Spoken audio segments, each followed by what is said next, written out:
It was one of those godforsaken early mornings in Chicago, pitch black outside, my phone buzzing like a hornet at 3 a.m., and I just knew it was bad news. I'm Darius Thompson, been with the FBI for over a decade, chasing shadows and counterterrorism, the kind of work where you stop bombs before they tick, but nobody ever hears your name. That call was from Director Urgent Threat Out West, linked to this shadowy Phoenix syndicate I'd been tailing for months, potential hits on LA landmarks, and they needed me on the first flight out of O'Hare to LAX. I grabbed my gear, hopped a rideshare, thinking nothing could slow me down until it did, in the most humiliating way. At the airport, things started feeling off right away, the check-in agent grilling me for extra ID, even after seeing my federal badge, TSA pulling me for a random pat-down that felt anything but random, zeroing in on the bulge from my credential holder like I was smuggling contraband. I bit my tongue, boarded the plane, settled into first class on government fare, and fired up my laptop to review encrypted file timelines, suspects, the works. But then the captain, Harlan Whitaker, struts out, eyes locking on me like I'd just lit a fuse. Passengers whispering, phones out recording, and he booms, "Folks, slight delay, security issue," pointing straight at me, his voice dripping with that fake authority. "Sir, step off the plane now." My heart sank, but I kept cool. "Captain, I'm FBI, on critical business, here's my ID." He barely glances, smirks. "Could be fake. It got passengers uncomfortable, and I'm not flying with a risk like you." Uncomfortable? Nobody had said a word to him.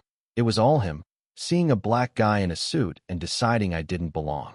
The walk off that jetway felt endless, eyes burning into my back, some relieved, others awkward. Man, the rage bubbling inside, but I shoved it down, called my boss, because lives were on the line, not my ego. Back in the terminal, it escalated fast, the airline reps stonewalling me with that plastic smile. "Captain's call, security first," until airport security chief Ramirez shows up, examines my creds properly, and his face changes. My supervisor, A.D. Vaughn, jumps on the line, ripping into him, "This agent's stopping a goddamn attack, and your pilot's playing vigilante?"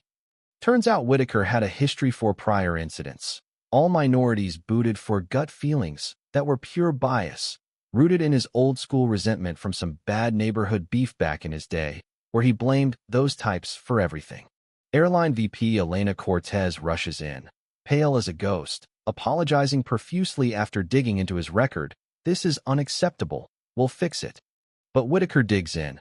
"I'm sick, can't fly," code for backing out when cornered.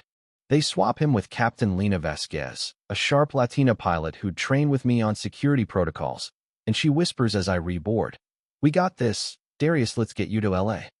The cabin's tense, but her announcement over the intercom? "Gold apologies for the mess, folks. Discrimination has no place up here."